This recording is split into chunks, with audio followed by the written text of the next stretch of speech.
ਸਾਨੂੰ ਜਿਹੜੀ ਜ਼ਿੰਦਾਬਾਦ ਮੁਰਦਾਬਾਦ ਆ ਉਹ ਬੰਦ ਕਰਨੀ ਪੈਣੀ ਹੈਗੀ ਆ।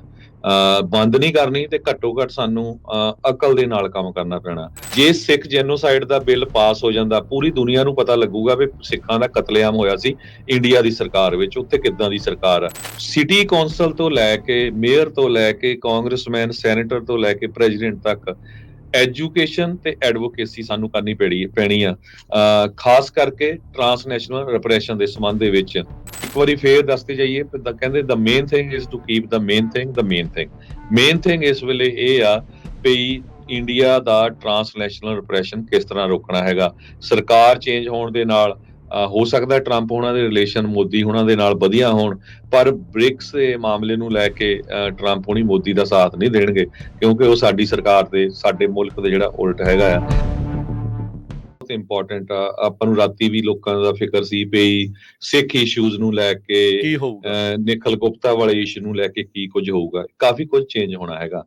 ਸਾਨੂੰ ਜਿਹੜੀ ਜ਼ਿੰਦਾਬਾਦ ਮੁਰਦਾਬਾਦ ਆ ਉਹ ਬੰਦ ਕਰਨੀ ਪੈਣੀ ਹੈਗੀ ਆ। ਬੰਦ ਨਹੀਂ ਕਰਨੀ ਤੇ ਘੱਟੋ ਘੱਟ ਸਾਨੂੰ ਅਕਲ ਦੇ ਨਾਲ ਕੰਮ ਕਰਨਾ ਪੈਣਾ। ਜੋ ਕੁਝ ਕੈਨੇਡਾ 'ਚ ਮੰਦਿਰ ਦੇ ਬਾਹਰ ਵਾਪਰਿਆ, ਉਸਨੇ ਬਹੁਤ ਜ਼ਿਆਦਾ ਜਿਹੜਾ ਨੁਕਸਾਨ ਕੀਤਾ ਹੈਗਾ। ਜੋ ਮਰਜ਼ੀ ਕਹੀ ਜਾਣ, ਨਹੀਂ ਜੀ ਅਸੀਂ ਬਿਲਕੁਲ ਉੱਥੇ ਮੰਦਿਰ ਦੇ ਵਿੱਚ ਨਹੀਂ ਗਏ। ਸਾਨੂੰ ਸਾਰਿਆਂ ਨੂੰ ਪਤਾ ਕੋਈ ਮੰਦਿਰ ਦੇ ਵਿੱਚ ਨਹੀਂ ਗਿਆ, ਪਰ ਜਿਸ ਹਿਸਾਬ ਦੇ ਨਾਲ ਇੰਡੀਆ ਦੇ ਫੋਰਨ ਮਿਨਿਸਟਰ ਨੇ ਕੱਲ ਪ੍ਰੈਸ ਕਾਨਫਰੰਸ ਕੀਤੀ ਆ ਵੀ ਮੰਦਿਰ ਦੀ ਭੰਨ ਤੋੜ ਕੀਤੀ ਗਈ, ਨਾਟ ਏ ਸਿੰਗਲ ਕਿੱਟ ਵੀ ਉੱਥੇ ਜਿਹੜੀ ਛੇੜੀ ਗਈ ਹੈ। ਪਰ ਜਿਸ ਹਿਸਾਬ ਦੇ ਨਾਲ ਜਦੋਂ ਇੰਡੀਅਨ ਕੌਂਸਲੇਟ ਉੱਥੇ ਗਿਆ ਸੀ, ਹਜ਼ਾਰਾਂ ਦੀ ਗਿਣਤੀ 'ਚ ਉਹਨਾਂ ਨੇ ਮੋਸਟਲੀ ਹਰਿਆਣਾ ਦੇ ਨੌਜਵਾਨਾਂ ਨੂੰ ਇਕੱਠਾ ਕੀਤਾ। ਉਹਨਾਂ ਨੇ ਕਿਸ ਹਿਸਾਬ ਦੇ ਨਾਲ ਗਾਲਾਂ ਕੱਢੀਆਂ, ਕਿਸ ਹਿਸਾਬ ਦੇ ਨਾਲ ਗੁਰਦੁਆਰਿਆਂ ਨੂੰ ਕਿਹਾ ਗਿਆ ਵੀ ਇੰਡੀਆ ਦੀ ਮਿਲਟਰੀ ਆ ਕੇ ਅਟੈਕ ਕਰਦਾ। ਸੋ ਉਹਨਾਂ ਨੇ ਫੌਜ ਆਪਣੀ ਤਿਆਰ ਕਰ ਲਈ ਆ। ਸੋ ਹੁਣ ਸਾਨੂੰ ਸਿੱਖਾਂ ਨੂੰ ਇਹ ਸੋਚਣਾ ਪੈਣਾ ਵੀ ਜਿੱਥੇ ਵੀ ਕਿਤੇ ਅਸੀਂ ਪ੍ਰੋਟੈਸਟ ਕਰਨ ਜਾਂਦੇ ਆ, ਪਹਿਲੀ ਗੱਲ ਤਾਂ ਕਿਸੇ ਧਾਰਮਿਕ ਜਗ੍ਹਾ ਤੇ ਨਾ ਜਾਈਏ। ਦੂਸਰੀ ਜਗ੍ਹਾ ਇੰਡੀਅਨ ਕੌਂਸਲੇਟ ਜਿੱਥੇ ਵੀ ਜਾਂਦੇ, ਤੁਹਾਡਾ ਉੱਥੇ ਵੀ ਵਿਰੋਧ ਹੋਊਗਾ। ਉਹਨਾਂ ਨੇ ਤਿਆਰ ਕਰ ਲਏ ਆ ਬੰਦੇ, ਤੇ ਸਾਨੂੰ ਵਾਇਲੈਂਸ ਤੋਂ ਬਚਣਾ ਪਊਗਾ, ਕਿਉਂਕਿ ਹੁਣ ਇੰਡੀਆ ਦੀ ਸਰਕਾਰ ਦਾ ਪੂਰਾ ਜ਼ੋਰ ਲੱਗਾ ਆ ਵੀ ਇਹ ਵਾਇਲੈਂਟ ਪੀਪਲ ਹੈਗੇ ਆ, ਤੇ ਇਹ ਜਿਹੜੇ ਹਿੰਦੂ ਕੈਨੇਡਾ ਜਾਂ ਅਮਰੀਕਾ 'ਚ ਵੱਸਦੇ ਆ, ਉਹਨਾਂ ਨੂੰ ਖਤਰਾ ਹੈਗਾ ਇਹਨਾਂ ਤੋਂ। ਸੋ ਇਹ ਸਾਨੂੰ ਸੋਚਣ ਵਾਲੀ ਗੱਲ ਆ। ਤੁਸੀਂ ਜੋ ਮਰਜ਼ੀ ਕਹੀ ਜਾਓ, ਸਾਡੇ ਉਲਟ ਵੀ ਬੋਲ ਲਿਓ, ਪਰ ਰਿਐਲਿਟੀ ਇਹ ਹੈਗੀ ਆ। ਇਸ ਚੀਜ਼ ਨੇ ਨੁਕਸਾਨ ਬਹੁਤ ਕੀਤਾ, ਸਾਨੂੰ ਨਹੀਂ ਜਾਣਾ ਚਾਹੀਦਾ ਸੀ।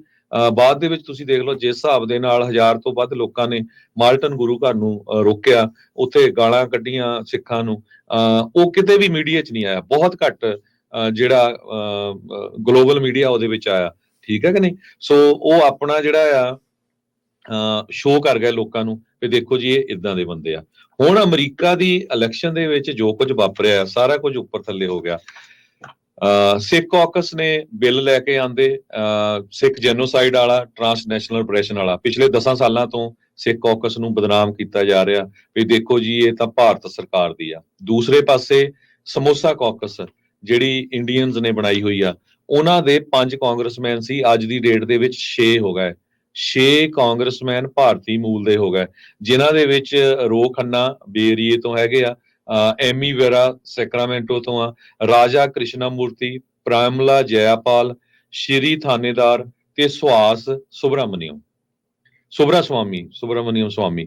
ਸੋ ਇਹ 6 ਕਾਂਗਰਸਮੈਨ ਭਾਰਤੀ ਮੂਲ ਦੇ ਹੁਣ ਯੂਐਸ ਦੀ ਕਾਂਗਰਸ 'ਚ ਪਹੁੰਚ ਚੁੱਕੇ ਹੈਗੇ ਆ।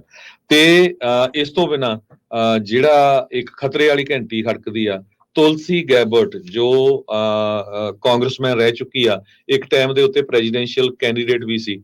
ਉਹ ਪ੍ਰੈਜ਼ੀਡੈਂਟ ਟਰੰਪ ਹੋਣਾ ਦੀ ਬਹੁਤ ਵੱਡੀ ਸਪੋਰਟਰ ਰਹੀ ਆ ਪਿਛਲੇ ਦਿਨਾਂ ਦੇ ਦੌਰਾਨ। ਹੋ ਸਕਦਾ ਉਹਨੂੰ ਕੋਈ ਕੈਬਨਿਟ ਲੈਵਲ ਦੀ ਜਿਹੜੀ ਪੋਜੀਸ਼ਨ ਆ ਟਰੰਪ ਹੋਣੀ ਦੇ ਦੇਣ।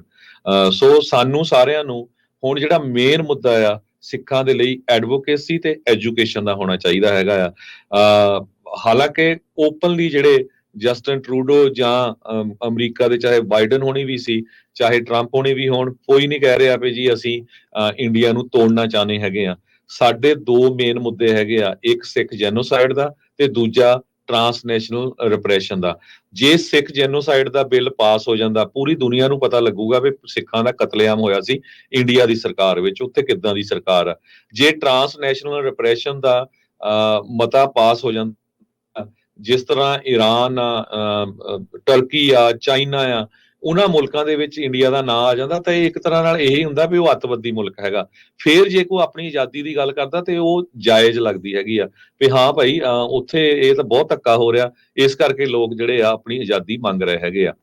ਸੋ ਸਾਨੂੰ ਹੁਣ ਸਿੱਖਾਂ ਨੂੰ ਸਾਰਿਆਂ ਨੂੰ ਲੋਅਰ ਲੈਵਲ ਤੋਂ ਲੈ ਕੇ ਜਿੱਥੇ ਜਿੱਥੇ ਵੀ ਜਿਹੜੇ ਸ਼ਹਿਰ ਦੇ ਵਿੱਚ ਆ, ਜਿਹੜੇ ਕਾਉਂਟੀ 'ਚ ਆ, ਜਿਹੜੀ ਸਟੇਟ ਦੇ ਵਿੱਚ ਆ, ਪੂਰੇ ਅਮਰੀਕਾ ਦੇ ਵਿੱਚ ਸਿਟੀ ਕੌਂਸਲ ਤੋਂ ਲੈ ਕੇ ਮੇਅਰ ਤੋਂ ਲੈ ਕੇ ਕਾਂਗਰਸਮੈਨ ਸੈਨੇਟਰ ਤੋਂ ਲੈ ਕੇ ਪ੍ਰੈਜ਼ੀਡੈਂਟ ਤੱਕ ਐਜੂਕੇਸ਼ਨ ਤੇ ਐਡਵੋਕੇਸੀ ਸਾਨੂੰ ਕਰਨੀ ਪੈਣੀ ਆ, ਖਾਸ ਕਰਕੇ ਟਰਾਂਸਨੈਸ਼ਨਲ ਰਿਪਰੈਸ਼ਨ ਦੇ ਸੰਬੰਧ ਦੇ ਵਿੱਚ।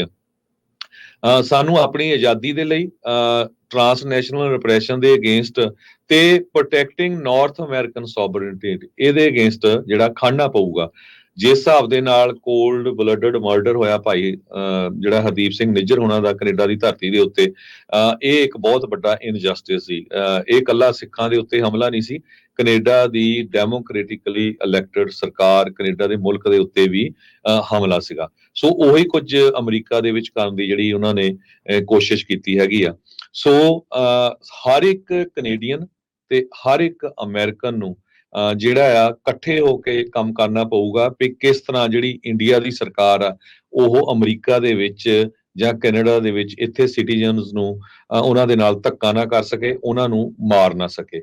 ਸੋ ਕੁਝ ਕੁ ਜਿਹੜੇ ਪੁਆਇੰਟ ਆ ਮੈਂ ਸਰਚ ਕੀਤੇ ਸੀ ਵੀ ਜਿਹੜੇ ਆਪਾਂ ਨੂੰ ਡਿਸਕਸ ਕਰਨੇ ਚਾਹੀਦੇ ਆ। ਇੱਕ ਤਾਂ ਵੀ demand action from all levels of government, ਉਹ ਜਿਸ ਤਰ੍ਹਾਂ ਮੈਂ ਦੱਸਿਆ ਵੀ ਸਿਟੀ, ਪ੍ਰੋਵਿੰਸ, ਸਟੇਟ, ਫੈਡਰਲ ਸਾਰੇ ਲੈਵਲਸ ਦੇ ਉੱਤੇ ਸਾਨੂੰ ਜਿਹੜਾ ਆ ਇਲੈਕਟਡ ਆਫੀਸ਼ੀਅਲਸ ਨੂੰ ਦੱਸਣਾ ਪਊਗਾ ਵੀ ਜਿਹੜੀ ਫੋਰਨ ਇੰਟਰਫੀਅਰੈਂਸ ਆ ਉਹਦੇ ਲਈ ਮੇਕ ਸ਼ੋਰ ਕਰੋ ਅਕਾਊਂਟੇਬਿਲਿਟੀ ਹੋਣੀ ਚਾਹੀਦੀ ਹੈਗੀ ਆ। ਦੂਸਰੇ ਨੰਬਰ ਤੇ ਲਾ ਇਨਫੋਰਸਮੈਂਟ ਤੇ ਪਬਲਿਕ ਸੇਫਟੀ ਯੂਨੀਅਨਸ ਦੇ ਨਾਲ ਇੰਗੇਜ ਕਰਨਾ ਪਊਗਾ। ਹਿੰਦੂ ਅਮਰੀਕਨ ਫਾਊਂਡੇਸ਼ਨ ਦੇ ਨਾਲ ਹਿੰਦੂ ਅਮਰੀਕਨ ਫਾਊਂਡੇਸ਼ਨ ਨੇ ਜਿਸ ਤਰੀਕੇ ਦੇ ਨਾਲ ਸਿੱਖਾਂ ਦੇ ਅਗੇਂਸਟ ਬੇਰੀਏ ਦੇ ਲਗਭਗ 11 ਸ਼ਹਿਰਾਂ ਦੇ ਪੁਲਿਸ ਚੀਫਸ ਨੂੰ ਇਨਫੋਰਮੇਸ਼ਨ ਜਿਹੜੀ ਗਲਤ ਇਨਫੋਰਮੇਸ਼ਨ ਫਲਾਈ ਆ ਵੀ ਇਹ ਵਾਇਲੈਂਟ ਹੈਗੇ ਆ, ਇੱਥੇ ਸਾਨੂੰ ਖਤਰਾ ਆ, ਝੂਠੇ ਉਹਨਾਂ ਨੇ ਜਿਹੜੇ ਇਨਫੋਰਮੇਸ਼ਨ ਦਿੱਤੀ ਆ। ਸੋ ਸਾਨੂੰ ਹਰ ਇੱਕ ਨੂੰ ਜੇ ਮੰਨ ਲਓ ਵੀ ਛੋਟਾ ਜਿਹਾ ਟਾਊਨ ਨਿਊਯਾਰਕ ਆ ਜਾਂ ਫਰੀਮੌਂਟ ਆ, ਜੂਨੀਅਰ ਸਿਟੀ ਆ, ਉੱਥੇ ਦੇ ਮੇਅਰ ਨੂੰ, ਉੱਥੇ ਦੇ ਪੁਲਿਸ ਚੀਫ ਨੂੰ ਸਿੱਖਾਂ ਨੂੰ ਮਿਲਣਾ ਚਾਹੀਦਾ ਹੈਗਾ ਤਾਂ ਕਿ ਜਿਹੜੀ ਅਸਲੀ ਸਟੋਰੀ ਪਤਾ ਚੱਲ ਸਕੇ ਤੇ ਜਿਹੜੀ ਇਨਸੀਡੈਂਟ ਕੈਨੇਡਾ ਦੇ ਵਿੱਚ ਹੋਈ ਆ ਉਦਾਂ ਦੀ ਮੁੜ ਕੇ ਨਾ ਹੋਵੇ, ਕਿਉਂਕਿ ਉਹ ਹੁਣ ਹਰ ਜਗ੍ਹਾ ਉਹੀ ਸ਼ੋਅ ਕਰੂਗੇ ਵੀ ਆਹ ਦੇਖੋ ਜੀ ਆਹ ਕੀ ਹੋਇਆ, ਸਾਡੇ ਨਾਲ ਜਿਹੜਾ ਧੱਕਾ ਹੋਇਆ। ਤੇ recognize the global battle for democracy, ਸਾਨੂੰ ਕੈਨੇਡੀਅਨ ਤੇ ਅਮਰੀਕਨਸ ਨੂੰ ਲਾਰਜ ਪਾਰਟ ਦੇ ਉੱਤੇ ਜਿੱਥੇ ਜਿੱਥੇ ਵੀ ਗਲੋਬਲ ਕਨਫਲਿਕਟ ਚੱਲ ਰਹੇ ਹੈਗੇ ਆ, ਫਰੀडम ਲਵਿੰਗ ਨੇਸ਼ਨਸ ਤੇ ਆਥੋਰੀਟੇਰੀਅਨ ਰਜੀਮਸ, ਜਿਹੜੇ ਫਰੀडम ਲਵਿੰਗ ਨੇਸ਼ਨਸ ਹੈਗੇ ਆ ਜਿੱਥੇ ਆਜ਼ਾਦੀ ਦੀ ਗੱਲ ਚੱਲਦੀ ਰਹੀ ਆ, ਸਿੱਖਾਂ ਨੂੰ ਉਹਨਾਂ ਦੇ ਨਾਲ ਖੜਨਾ ਚਾਹੀਦਾ ਹੈਗਾ ਆ। ਤੇ ਜਿੱਥੇ ਆਥੋਰੀਟੇਰੀਅਨ ਸਰਕਾਰਾਂ ਹੈਗੀਆਂ ਜਿੱਦਾਂ ਇੰਡੀਆ ਆ, ਰਸ਼ੀਆ ਆ, ਉਹਨਾਂ ਨੂੰ ਪੂਰੀ ਤਰ੍ਹਾਂ ਜਿਹੜਾ ਆ ਆਪਾਂ ਨੂੰ ਐਕਸਪੋਜ਼ ਕਰਨਾ ਚਾਹੀਦਾ। ਤੁਸੀਂ ਦੇਖਿਆ ਹੋਣਾ ਪਿਛਲੇ ਦਿਨਾਂ ਦੇ ਵਿੱਚ ਜਿਹੜਾ ਪੈਦਲ ਮਾਰਚ ਚੱਲਿਆ ਸੀ ਬੇਕਰਸਫੀਲਡ ਤੋਂ ਲੈ ਕੇ ਸੈਕਰਾਮੈਂਟੋ ਤਾਈਂ, ਜਦੋਂ ਐਂਡ ਹੋਇਆ ਉੱਥੇ ਜਿਹੜੇ ਲੋਕਾਂ ਨਾਲ ਧੱਕਾ ਹੋਇਆ, ਸਪੈਨਿਸ਼ ਲੋਕਾਂ ਨਾਲ, ਮੈਕਸੀਕੋ ਦੇ ਲੋਕ ਉਹ ਆਏ ਹੋਏ ਸੀ, ਉਹਨਾਂ ਦਾ ਮੈਨੂੰ ਨਾਮ ਭੁੱਲ ਗਿਆ ਕੀ ਸੀ, ਰਾਜਕਨਵੀਰ ਸਿੰਘ ਜੀ, ਉਹ ਸੀਗੇ ਜੀ ਨਾਪਾ 47 ਜੀ। ਤੇ ਉਸ ਤੋਂ ਬਿਨਾਂ ਕਾਲੇ ਮੂਲ ਦੇ ਲੋਕ, ਉਸ ਤੋਂ ਬਿਨਾਂ ਉੱਥੇ ਦੇ ਮੇਅਰ ਨੇ ਕਿਹਾ ਵੀ ਮੈਂ ਯੂ ਹੈਗਾ ਪਰ I am proud Sikh right now, ਤੇ ਆਪਾਂ ਜੇ ਮੇਰੇ ਨਾਲ ਇੰਨਾ ਧੱਕਾ ਹੋਇਆ ਸੀ ਸਿੱਖਾਂ ਦੇ ਨਾਲ ਧੱਕਾ ਨਹੀਂ ਹੋਣ ਦੇਵਾਂਗੇ। ਸੋ ਜਿੱਥੇ ਕਿਤੇ ਵੀ ਕਿਸੇ ਮਿਨੋਰਿਟੀ ਵਾਲਿਆਂ ਨਾਲ ਧੱਕਾ ਹੁੰਦਾ, ਮਿਨੋਰਿਟੀ ਦਾ ਪ੍ਰੋਟੈਸਟ ਹੁੰਦਾ, ਮਿਨੋਰਿਟੀ ਵਾਲਿਆਂ ਦਾ ਮਾਰਚ ਹੁੰਦਾ, ਉਹਨਾਂ ਦੇ ਨਾਲ ਦਸਤਾਰਾਂ ਸਜਾ ਕੇ ਸਾਨੂੰ ਜਿਹੜਾ ਆ ਹਾਜ਼ਰੀ ਭਰਨੀ ਪੈਣੀ ਆ ਤਾਂ ਕਿ ਜਿੱਥੇ ਸਾਡੀ ਗੱਲ ਹੋਵੇ ਉਹ ਵੀ ਜਿਹੜੇ ਆ ਸਾਡਾ ਸਾਥ ਦੇਣ। ਗ੍ਰਾਸ ਰੂਟ ਐਡਵੋਕੇਸੀ ਗਰੁੱਪਸ, ਇਹ ਸਾਨੂੰ ਜਿਹੜੇ ਆ ਛੋਟੇ ਲੋਕਲ ਗਰੁੱਪ ਤੋਂ ਲੈ ਕੇ ਮੇਨ ਜਿਹੜੇ ਆ ਉਹ ਕ੍ਰੀਏਟ ਕਰਨੇ ਪੈਣੇ ਆ। ਬਹੁਤ ਸਾਰੀਆਂ ਆਰਗੇਨਾਈਜੇਸ਼ਨਸ ਕੰਮ ਕਰ ਰਹੀਆਂ ਹੈਗੀਆਂ, ਸਿੱਖ ਕਾਕਸ ਬਹੁਤ ਕੰਮ ਕਰ ਰਹੀ ਹੈਗੀ ਆ, ਸੈਲਡੈਫ ਵਾਲੇ, ਸਿੱਖ ਕੋਲੀਸ਼ਨ, ਯੂਨਾਈਟਿਡ ਸਿੱਖਸ, ਇਨਸਾਫ ਵਾਲੇ, ਤੁਸੀਂ ਦੇਖਿਆ ਹੀ ਆ। ਇਹ ਜਿਹੜੀਆਂ ਆਰਗੇਨਾਈਜੇਸ਼ਨ ਮੋਸਟਲੀ ਇਹਨਾਂ ਦੇ ਵਿੱਚ ਵਕੀਲ ਹੈਗੇ ਆ, ਜਿਹੜੀਆਂ ਲਾਸਟ ਵਾਲੀਆਂ ਮੈਂ ਆਰਗੇਨਾਈਜੇਸ਼ਨਸ ਦੇ ਨਾਂ ਲਏ ਆ। ਸੋ ਇਹ ਜਿਹੜੇ ਗਰੁੱਪ ਆ ਇਹਨਾਂ ਦਾ ਮੇਨ ਫੋਕਸ ਐਜੂਕੇਸ਼ਨ ਹੋਣਾ ਚਾਹੀਦਾ। ਜਿਹੜੇ ਟਰਾਂਸਨੈਸ਼ਨਲ ਰਿਪਰੈਸ਼ਨ ਦੇ ਸੰਬੰਧ ਦੇ ਵਿੱਚ ਜਿਹੜੇ ਇਲੈਕਟਡ ਆਫੀਸ਼ੀਅਲਸ ਆ ਉਹਨਾਂ ਨੂੰ ਦੱਸਣਾ ਕਿ ਕਿੱਥੇ ਕਿੱਥੇ ਆਹ ਧੱਕਾ ਹੋ ਰਿਹਾ ਹੈਗਾ, ਤੇ ਜਿੰਨੀਆਂ ਵੀ ਕਮਿਊਨਿਟੀਜ਼ ਅਫੈਕਟਡ ਹੈਗੀਆਂ ਆ ਉਹਨਾਂ ਦੇ ਨਾਲ ਆਪਣਾ ਨੂੰ ਸੋਲੀਡੈਰਿਟੀ ਸ਼ੋਅ ਕਰਨੀ ਪਊਗੀ ਸਿੱਖ ਕਮਿਊਨਿਟੀ ਨੂੰ। ਜਿੱਥੇ-ਜਿੱਥੇ ਵੀ ਜਿਹੜੇ ਲੋਕ ਆ ਉਹਨਾਂ ਦੇ ਨਾਲ ਧੱਕਾ ਹੁੰਦਾ ਤੇ ਸਾਨੂੰ ਉਹਨਾਂ ਦੇ ਨਾਲ ਖੜਨਾ ਪਊਗਾ। ਸੋ ਇੱਕ ਵਾਰੀ ਫੇਰ ਦੱਸਦੇ ਜਾਈਏ, ਕਹਿੰਦੇ the main thing is to keep the main thing the main thing.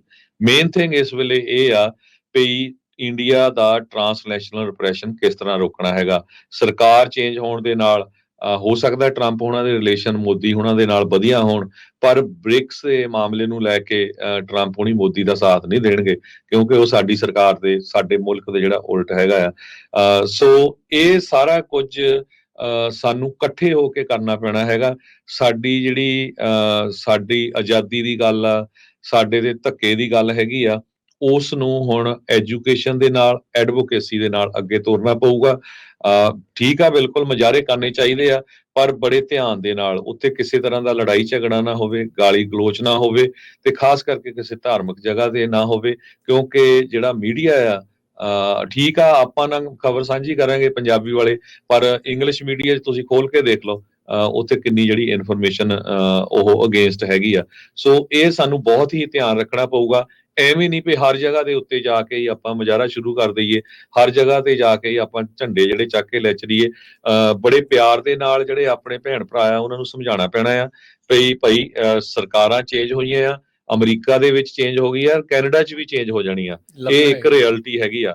ਜੋ ਤੁਹਾਡੀ ਦੋਸਤੀ ਜਸਟਨ ਟਰੂਡੋ ਨਾਲ ਸੀ, ਉਹ ਜਿਹੜਾ ਪੀਅਰ ਪੋਲੀਵਰ ਆ ਉਹਦੇ ਨਾਲ ਨਹੀਂ ਹੋਣੀ ਹੈਗੀ। ਪੀਅਰ ਪੋਲੀਵਰ ਟਰੰਪ ਦੇ ਨੇੜੇ ਹੋਣਾ ਤੇ ਟਰੰਪ ਮੋਦੀ ਹੋਣਾ ਦੇ ਨੇੜੇ ਹੋਣਾ ਆ। ਸੋ ਇਹ ਸਾਨੂੰ ਸਾਰਿਆਂ ਨੂੰ ਇਹ ਜਿਹੜੇ ਪੁਆਇੰਟ ਆ ਇਹਨਾਂ ਦੇ ਉੱਤੇ ਵਰਕਆਊਟ ਕਰਨਾ ਪੈਣਾ। ਕਿਤੇ ਵੀ 4th ਜੁਲਾਈ ਹੁੰਦੀ ਆ, ਕਿਤੇ ਪਰੇਡ ਹੁੰਦੀ ਆ, ਸਿੱਖਾਂ ਨੂੰ ਵੱਧ ਤੋਂ ਵੱਧ ਦਸਤਾਰਾਂ ਸਜਾ ਕੇ ਹਰ ਜਗ੍ਹਾ, ਕਿਤੇ ਨੈਚੁਰਲ ਡਿਜ਼ਾਸਟਰ ਆਉਂਦਾ ਆ ਉੱਥੇ ਸੇਵਾ, ਦੋਨਾਂ ਮੁਲਕਾਂ ਦੇ ਵਿੱਚ, ਇੰਡੀਆ ਦੇ ਵਿੱਚ ਤੁਸੀਂ ਬਹੁਤ ਕਰਕੇ ਦੇਖ ਲਈ ਆ, ਅਲਟੀਮੇਟਲੀ ਉਹਦਾ ਰਿਜ਼ਲਟ ਤੁਸੀਂ ਦੇਖ ਲਓ ਵੀ ਉੱਥੇ ਸਰੀ ਮੰਦਿਰ ਦੇ ਵਿੱਚ ਜਾਂ ਜਿਹੜਾ ਬਰੈਂਪਟਨ ਮੰਦਿਰ ਆ, ਜਿਸ ਹਿਸਾਬ ਦੇ ਨਾਲ ਉੱਥੇ ਗਾਲਾਂ ਕੱਢੀਆਂ ਗਈਆਂ ਸਿੱਖਾਂ ਨੂੰ, ਜਿਸ ਹਿਸਾਬ ਦੇ ਨਾਲ ਇਹ ਕਿਹਾ ਗਿਆ ਵੀ ਇਹਨਾਂ ਦੇ ਗੁਰਦੁਆਰੇ ਢਾਹ ਦਿਓ, ਉਹ ਰਿਜ਼ਲਟ ਤੁਹਾਡੇ ਸਾਹਮਣੇ ਆ। ਜਿਹੜੇ ਮੁਲਕ 'ਚ ਰਹਿੰਦੇ ਹੈਗੇ ਆ, ਜਿਹੜੇ ਮੁਲਕ ਦਾ ਆਪਾਂ ਖਾਨੇ ਹੈਗੇ ਆ, ਉਸ ਮੁਲਕ ਦੇ ਜਿਹੜੇ ਸਿਟੀਜ਼ਨ ਆ ਉਹਨਾਂ ਦੇ ਨਾਲ ਰਲ ਕੇ ਕੱਲੇ ਨੂੰ ਦੱਸੋ ਵੀ ਸਾਡੇ ਨਾਲ ਇੱਥੇ ਧੱਕਾ ਹੋ ਰਿਹਾ, ਤਾਂ ਕਿ ਜਿਹੜੇ ਇਲੈਕਟਡ ਆਫੀਸ਼ੀਅਲਸ ਨੂੰ ਪਤਾ ਲੱਗੇ ਤੇ ਜਿਹੜਾ ਆ ਇਹ ਜੋ ਕੁਝ ਵਾਪਰਿਆ ਪਿਛਲੇ ਸਾਲਾਂ 'ਚ ਉਹ ਨਾ ਵਾਪਰ ਸਕੇ। ਈਵਨ ਦੋ ਚਾਹੇ ਸਰਕਾਰ ਬਦਲ ਵੀ ਜਾਵੇ, ਪਰ ਸਾਡੇ ਜਿਹੜੇ ਇਸ਼ੂ ਆ ਉਸੇ ਤਰ੍ਹਾਂ ਬਰਕਰਾਰ ਰਹਿਣ ਤੇ ਆਪਾਂ ਕੋਸ਼ਿਸ਼ ਕਰੀਏ ਜਿਹੜੇ ਇਲੈਕਟਡ ਆਫੀਸ਼ੀਅਲ, ਇਹ ਨਹੀਂ ਹੈ ਵੀ ਰਿਪਬਲਿਕਨ 'ਚ ਸਾਡੇ ਸਾਥੀ ਨਹੀਂ ਕੋਈ ਵੀ, ਰਿਪਬਲਿਕਨਸ ਦੇ ਵਿੱਚ ਬਹੁਤ ਵੱਡੇ ਸਾਥੀ ਆ। ਡੇਵਿਡ ਬਲਡਾਹੋ ਨੂੰ ਆਪਣੇ ਸਿੱਖਾਂ ਨੇ ਬਹੁਤ ਮਿਹਨਤ ਕਰਕੇ ਜਿਹੜਾ ਇਸ ਵਾਰੀ ਜਿਤਾਇਆ, ਸੋ ਉਹ ਸਾਡੇ ਹੱਕ 'ਚ ਜ਼ਰੂਰ ਖੜੂਗਾ। ਜਿਹੜੇ ਡੈਮੋਕ੍ਰੇਟਸ ਵੀ ਹੈਗੇ ਆ, ਚਾਹੇ ਆਪੋਜੀਸ਼ਨ 'ਚ ਆ, ਉਹ ਬਿਲਕੁਲ ਖੜੂਗੇ, ਪਰ ਸਾਨੂੰ ਇਲੈਕਟਡ ਆਫੀਸ਼ੀਅਲਸ ਤੱਕ ਪਹੁੰਚਣਾ ਪਊਗਾ। ਇੱਕ ਪਾਸੇ ਉਹਨਾਂ ਦੇ 6 ਇਲੈਕਟਡ ਕਾਂਗਰਸਮੈਨ ਕਾਂਗਰਸ ਦੇ ਵਿੱਚ ਬੈਠੇ ਹੋਣਗੇ, ਤੁਹਾਡਾ ਕੋਈ ਨਹੀਂ ਹੈ। ਮੈਜੋਰਟੀ 'ਚ ਕਾਂਗਰਸਮੈਨ, ਸੈਨੇਟਰਸ ਦੇ ਆਫਿਸਰਸ ਦੇ ਵਿੱਚ ਉਹਨਾਂ ਦੇ ਨਿਆਣੇ ਲੱਗੇ ਹੋਏ ਹੈਗੇ ਆ। ਸੋ ਆਪਾਂ ਨੂੰ ਬਹੁਤੇ ਬਿਜ਼ਨੈਸਸ ਨਾਲੋਂ ਨਿਆਣਿਆਂ ਦੀ ਐਜੂਕੇਸ਼ਨ ਦੇ ਉੱਤੇ ਜ਼ੋਰ ਲਾਉਣਾ ਚਾਹੀਦਾ ਤੇ ਇੱਥੇ ਦੇ ਜਿਹੜੇ ਸਿਸਟਮ ਆ ਉਹਦੇ ਵਿੱਚ ਜਿਹੜਾ ਸਾਨੂੰ ਜਿਹੜਾ ਆ ਐਂਟਰ ਕਰਨਾ ਚਾਹੀਦਾ ਹੈਗਾ। ਜੀ।